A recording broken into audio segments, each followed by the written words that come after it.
Just Okay, about. let's give All it a go. right. Yeah, good afternoon, everybody. This is Shay from Inspired Online, here with you today with the lovely Krish Surroy. Now, as I've said on all my online as I said on my online social media, this is the man who's like my big brother. And that's literally the biggest compliment that I could give, because we all need that someone in our lives that we can go to for advice, that we can go to lean on, who is going to be ultra wise. And for me, that's been Krish. And so that speaks volumes about the level of wisdom that he has within him to be able to help others. So a little bit about his background. As you've read, he's a coach, but he's so much more than that. He coaches really top level CEOs, HR people, professionals in Fortune 100 countries. He's one of the co-founders and the brainchild of Mavericks Unlimited, which is a company that he runs.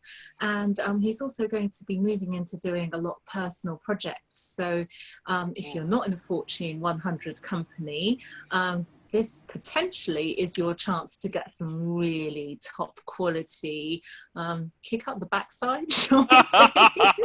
When have I ever done that to you, Shay? Never.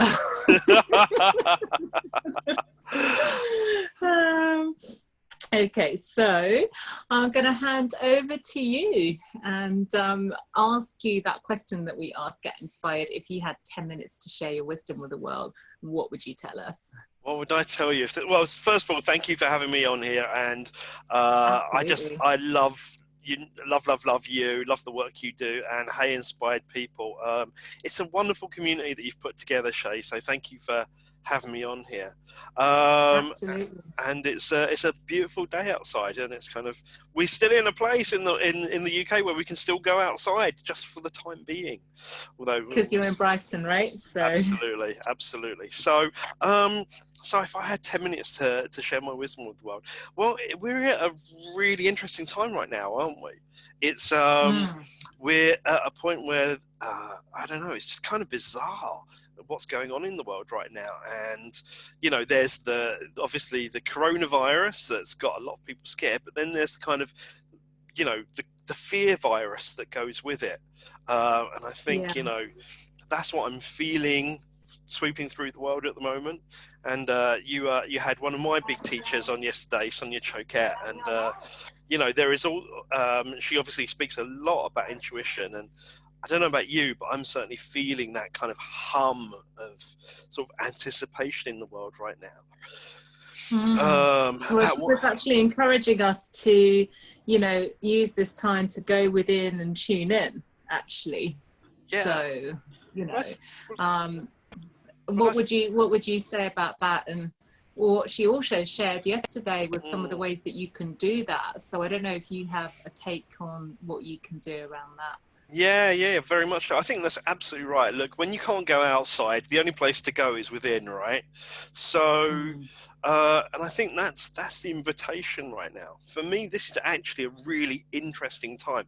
There's that old curse that's attributed to being a Far East curse, but it's may you live in interesting times, and that's where we're at right now. And it's very interesting. And I think the thing about that is, right now, we live in a world that is obsessed with the outside world. Kind of, there's all the social media that happens. Obviously, loads of people are on Zoom right now, and it's wonderful technology. But we've got our phones, and we're on screens all the time. And I think for me, one of the big things that's been missing is that connection with the inside. And with kind of that sense of who we really are, and kind of, Greg Braden, kind of the guy who writes a lot about spirituality and science, says the most important question we can ask ourselves is, who am I? And I think we are asking ourselves that a lot on a very surfacey kind of level. And, we see that in things like the influencer culture on Instagram, and, the 15 minutes of fame kind of thing, or, kind of Netflix series. But I wonder how many people really kind of go inside and kind of really touch inside. And I think that's kind of one of the big gifts of this moment in time. I think one of the big gifts of the coronavirus is we have time now, which is something we have not had a lot of certainly in Western culture for a very long time.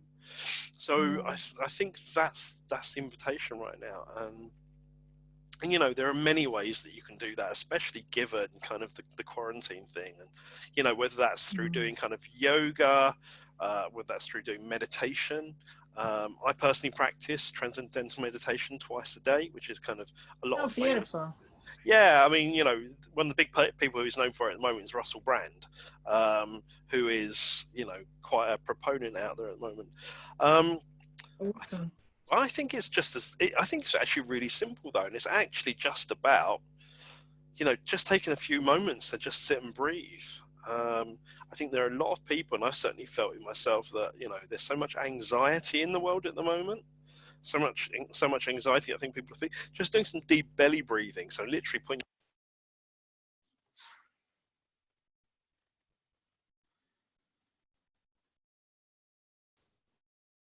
So I think your sound's momentarily gone. That's the problem with having the mute button on your belly. I was going to say, I don't know if that's me or you. No, that's live, right? So, but if you just put your hand on your belly, and that's your third chakra, so that's your power center, and that's kind of part of the reason why we feel fear, because it threatens our power. So if we just breathe down into that place and then just expel to the sound of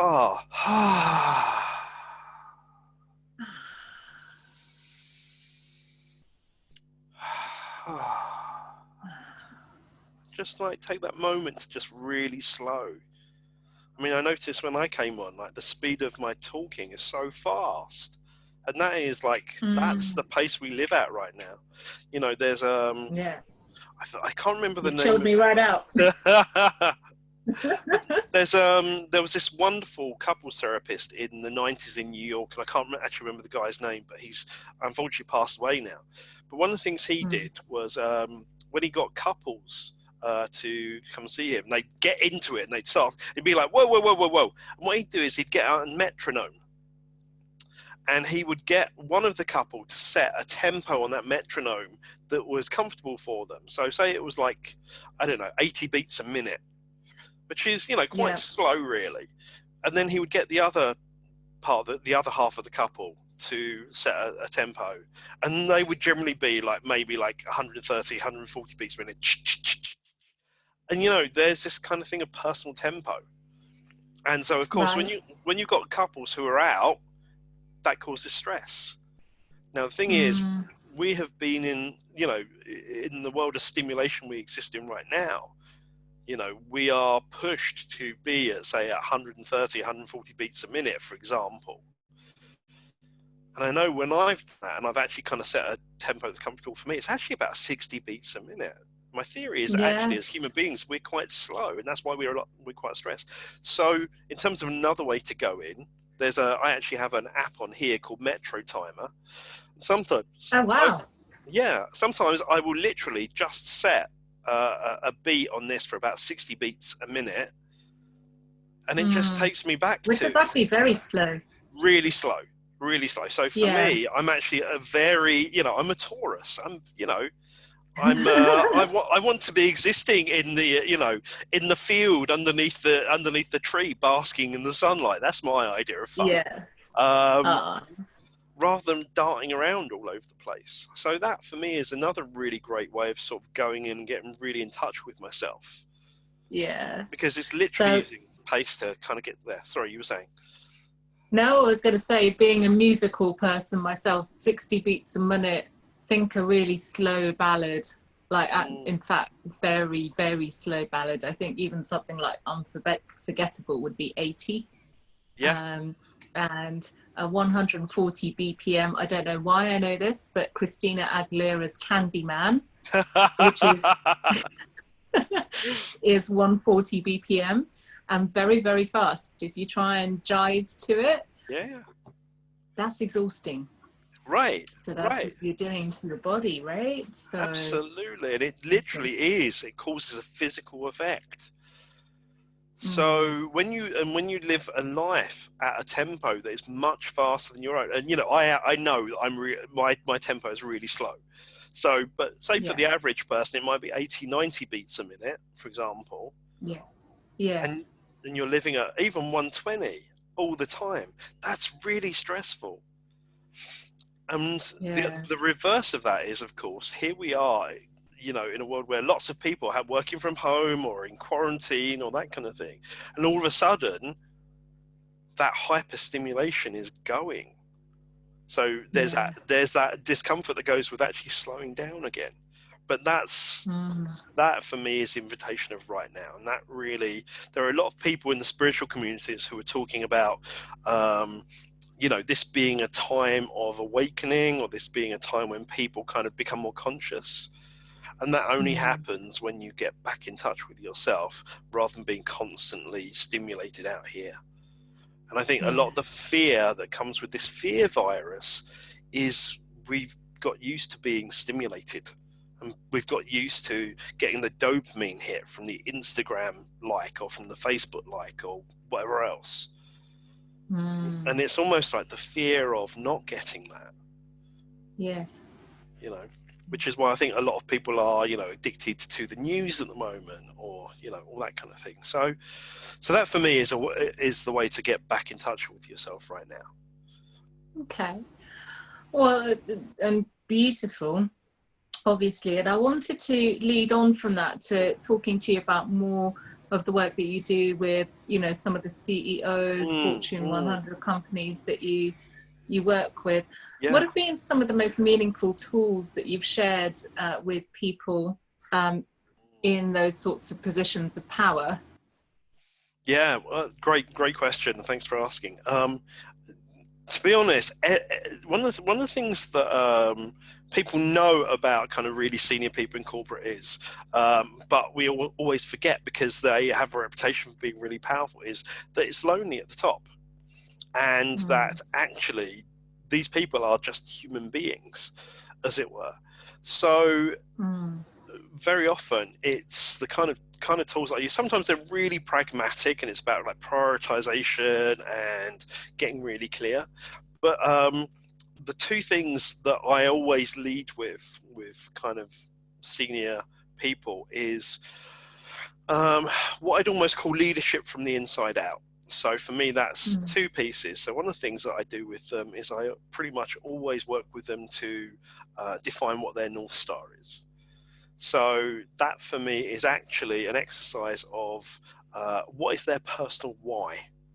And that is something that, other people might call it a life purpose, might call it dharma, might call it many things, but it's like, what is it that person is anchored into that is unique to them on this planet? Then the other thing is, you might call it a strengths profile. I prefer the word superpowers. I believe everyone has superpowers, and I know you do, Shay. I've witnessed them, and lots of people we have in common. And sometimes we think, I'm not, I'm no kind of, I don't know, no world's best runner or world's best kind of guitarist or,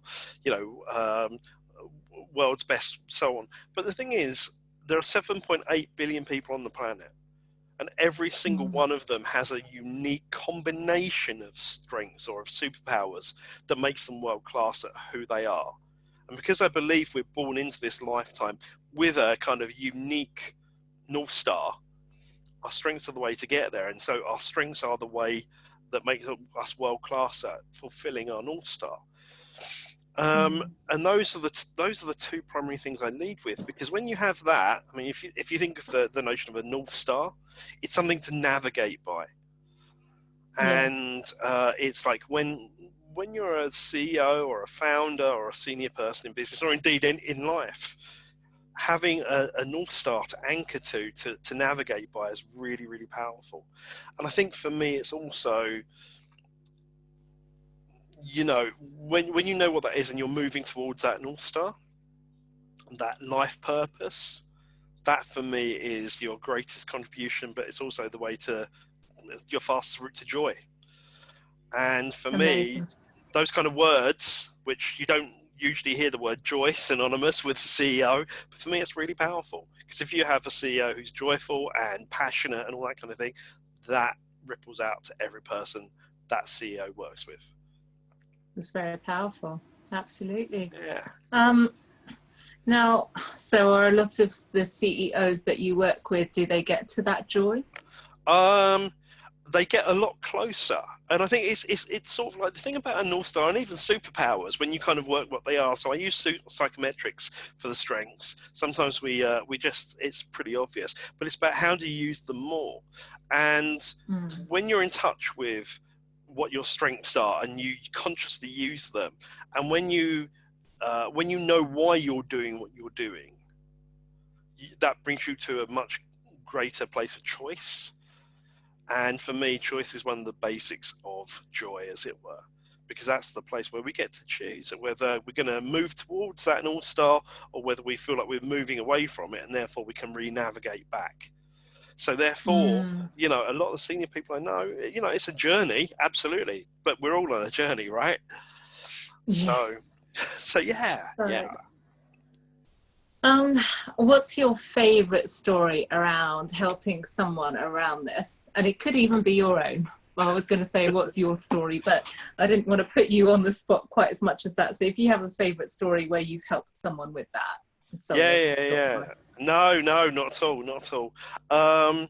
So I was coaching a managing director last year, actually, and it was an Indian guy, really, really wonderful, very thoughtful, very deep, a deep thinker, very, very strong-hearted as well. Although known as being a people person, wasn't really known for his heart, as it were.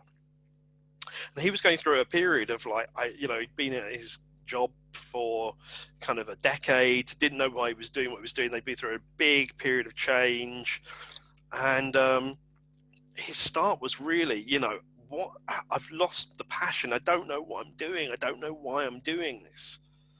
I think it might be time to change job or change career. I think I want to retrain. And he's in his late 40s, right? Got a couple of kids. So there's a lot riding on this. And he was really at a place of a lot of angst of you might call it a midlife crisis. Some people would, but I actually just think it's one of those things of we can have that anytime.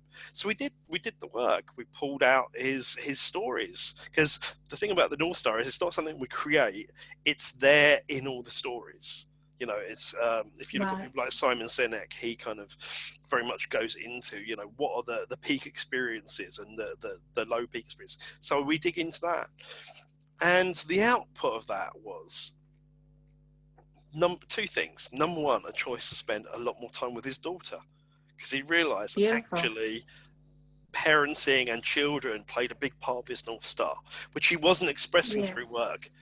But the other thing was, and this is what I really liked, I really thought at the beginning of the process he was going to walk away, he was going to try a different career or start his own business. He decided to stay put. But the reason why he decided to stay put was because he knew exactly why he was there.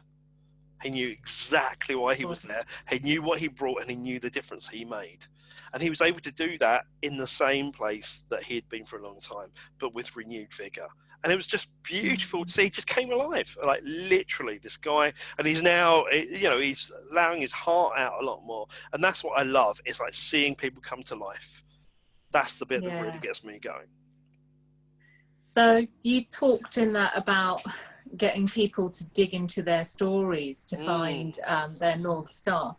Is there anything that you could tell our viewers at home as to, how can you start doing that? Oh God, yeah. Well, there are two ways really. So the first way is really to kind of think back through your life, and we all have those moments, right, that are turning points, and they might be points of really peak experience, or they might be really low points.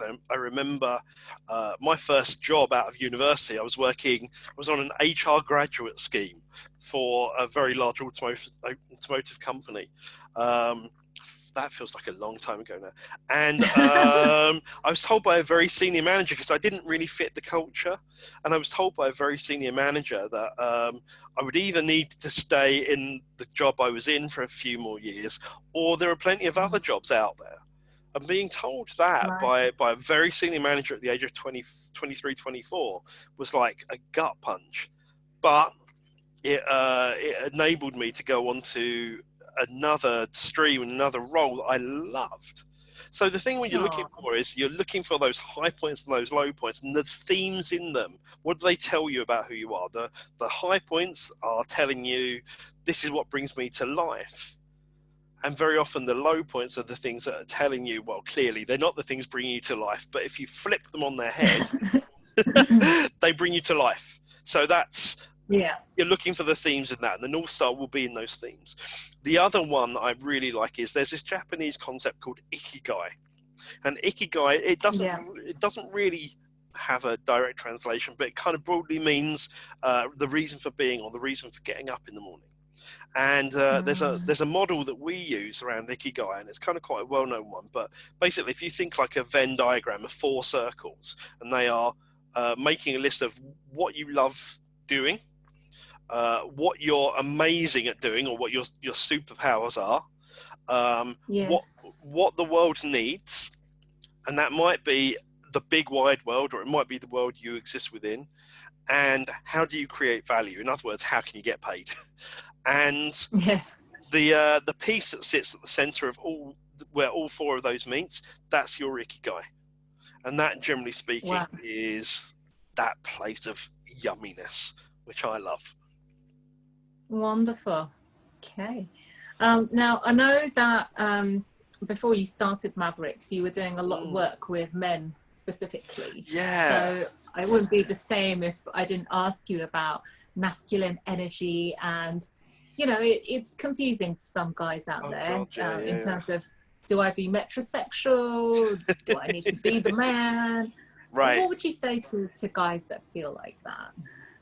Well, again, we're a really interesting time in history, aren't we, around kind of masculinity and what that means. And again, in kind of a lot of the spiritual communities, you know, there's been the notion of the rise of the feminine, and we've seen that in mainstream with a lot of the work you're doing, Shay. You're doing some amazing work with kind of equal pay and equal rights for women in the workplace and all that kind of thing. And we are at that place where we need a lot more of the feminine in leadership, no doubt. But the thing I also see is when I look in kind of, you know, the cutting edge of, the cutting edge of thought or consciousness and all that kind of thing, all the big teachers, more or less, are female. A lot of the people who go to the seminars are female. And there's almost this question of, where are the men? Where are the conscious men? And I'm seeing more of them come through, but it's still a thing, right? And we're still in a world where kind of the old patriarchy is still doing its thing. There's the statistics say that the UK, for example, I do a lot of work with scale up and startup businesses, and the world statistics are that the UK, I'm very proud to say, is ahead of the world in terms of female founded companies, because in the UK 3% of startups are female founded. 3%. Wow. And in the world, and that's ahead of the game. Ahead of the game. In the world, 2% of companies are founded by females. Goodness. So that's a really stark thing. So in terms of the masculine now, it's a really interesting time. We've got a very good friend called Josh Connolly who speaks a lot about this as well. And we are in a place where it's got to be okay for guys to be able to feel their feelings and be able to express those. You know, suicide now is the biggest killer of men under 40. Wow. Because, and for men of my age, I'm in my mid to late 40s, you know, part of what happens is it's not okay to talk about how you're feeling. It's not okay to talk about, you know, if you've got depression or anxiety or anything like that. So what I would say for the guys out there is, number one, get to know what your why is about. That's why the Northstar is so important. David Dada says that for the masculine energy, purpose is the thing that drives. So as guys, we've got to know what we're about. Yeah. Get to know what your strengths are, but also be in that place where you're not scared to initiate, where you're not scared to move things forwards, and when you're not actually scared to reach out to the community for help. That for me is the big bridge for men now. It's being able to reach out for help in healthy ways, as opposed to booze, football, whatever else, and the truth football's is, healthy. football's great, don't get me wrong. Well, saying that, I'm an Arsenal fan, so it's not a great time to be a football fan right now for me. Fortunately, we're not about to, the league has been postponed for a while. So, but I think the thing is as well, we can also map, there is a period, kind of anecdotally that I've spotted, that kind of somewhere between 37 to 39, there is this growth spurt for guys right before the 40th birthday, where it's almost like that point where they go from being young men to mature men, shall we say. And there is this growth spurt of like, when you come into your 40s, you're coming into the height of your powers. So it's that's going to happen, because it happens to everyone. You either do that consciously or you do it unconsciously. And if you do it consciously, guess what? You'll have a much better life than if you do it unconsciously. Then suddenly you hit 41, 42, you decide to start driving a very fast car, trade your wife or your partner in for a younger model and all that kind of stuff. So yeah, interesting times. I love the men that are coming through, though. I really do. Wonderful. And I know that you've practiced intuition and you've practiced consciousness for many years. In fact, when I've mentioned you to some people, they're like, oh, I don't know any men that do that. Is it possible in men even? Yes, it is. But the question I had from that, I absolutely know it's possible in men. It definitely is.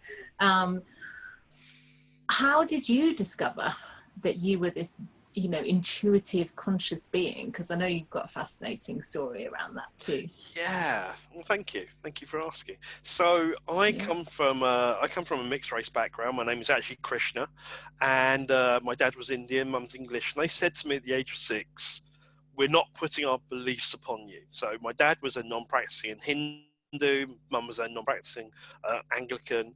So they left me to my own devices, which is Nice. Nice for a 6-year-old, right? But so I took them in the words. I was kind of precocious, and I kind of was trying to read the Bible at 8 and the Bhagavad Gita at 9, and failing abysmally. But I was trying. I try and read the Bhagavad Gita now, and absolutely, the kids' version, right? I'd read the Bhagavad Gita now, and I still fail abysmally. It's kind of awful. But the thing was that was going on. But also, as a kid, I had very strong kind of what I now know is called clairsentient intuition. So I felt a lot of stuff, and there were a lot of energetic beings where I grew up, shall we say. So I used to feel stuff, and I used to see stuff when I was really young. It used to scare me, and so I shut it down. And then in my teenage years, we kind of course, you're kind of asking around with your friends and whatever, and I started to see stuff again. I made a friend who was psychic, and that kind of put me back on the path. So I kind of started kind of literally consuming everything I could, whether it was on intuitive development, whether it was on shamanism and druidry. So I've been a practicing kind of druidry practitioner since the early 90s. Wow. And I literally devoured this stuff when I was at university and all that kind of thing. And always lived this dual life of this kind of spiritual, psychic thing, and then this professional kind of life over here. And over the last kind of 10-15 years have been gradually bringing those together. So I don't always tell my clients that I see spirit guides, or that I'm seeing their angels or their animal spirit guides in the room with them. So I guess I'm outing myself right now. But that's what happens. And then about 10 years ago, no, over 10 years ago, I met the lady you had on yesterday, Sonia Choquette. Actually, it was 2007. Wow. And that was Over like, 10 years, wow. yeah, absolutely. Well, it's been over 10 years that I've known you now, Shay. It's true. Very true. And that rocketed me forwards. And here we are. So now that's just part of my everyday life, as it is yours as well. So yes, it is. Yeah, I do, you know, resonate with a lot of that. Sometimes these things come into my head and then you think, right, I'm speaking to a law client. Maybe this is not appropriate to share right now. Right. But I think it's sort of, you know, the funny thing is when you take the leap, and I don't with every client. I use a lot of words like energy and kind of spirit sometimes, but you know, not in its kind of psychic context. But it's amazing how many people are actually really interested and actually kind of, you know, we're all intuitive, we're all psychic to some degree or another, and it's kind of a bit of a, I don't know, not a taboo subject per se. It's coming more into the mainstream. But we definitely can talk about intuition these days, and everyone's always fascinated. So it's becoming much more easy to talk that language now. Yeah, no, and that's, I think, only a good thing in society. Yeah. Absolutely. So we're coming up to about the end of our half hour together. Okay. But I was going to ask you if you have any final thoughts, any final words of wisdom that you'd like to share with our audience right now. Yeah, I think really it's about the world right now. And we are in this strange place where it's quite scary for people. Some people, it's very disruptive for most people. And I know a lot of people are scared, not just of the virus, but of the economic impact or, you know, where life is going. And I think the simplest thing to say is, just as I did just there, you know, there's a real thing of, you can only control what you can control. And there are a whole bunch of things you can't even influence. So right now, it's really important to kind of take a deep breath, really come back to what, you know, control the controllables, what's within my control that I can do something about, and what is not. And if you can actually focus on controlling the controllables and not arguing with reality, because where we're at is just reality, you're going to save yourself a whole bunch of upset and anxiety. And right now, it's just really important to stay really present, stay really calm, and to be that leader in the room who can be calm and present for others. And if you really, really get stuck, focus on other people and how you can help them. And that will immediately get you out of your own trouble, as it were. Wonderful. Yeah. That's awesome. Thank you. No. So for a lovely audience would like to connect with you any further, what's the best way that they can do that? Where can they find you? Awesome. So as you said earlier, I'm the co-founder of Mavericks Unlimited. We're a coaching and leadership development company. So you can find us at mavericsunlimited.com. I'm also on Instagram, on Facebook and Twitter as Krish Surroy. And you can find me on all major social outlets, as it were. I'll be delighted to speak to you. Brilliant. Thank you so much, Shay, for this amazing time. I love spending time with you anyway. And, you know, to be able to spend time with you and out there. Awesome. Thank you. Thanks very much. And we'll see you soon. See you soon. Bye for now.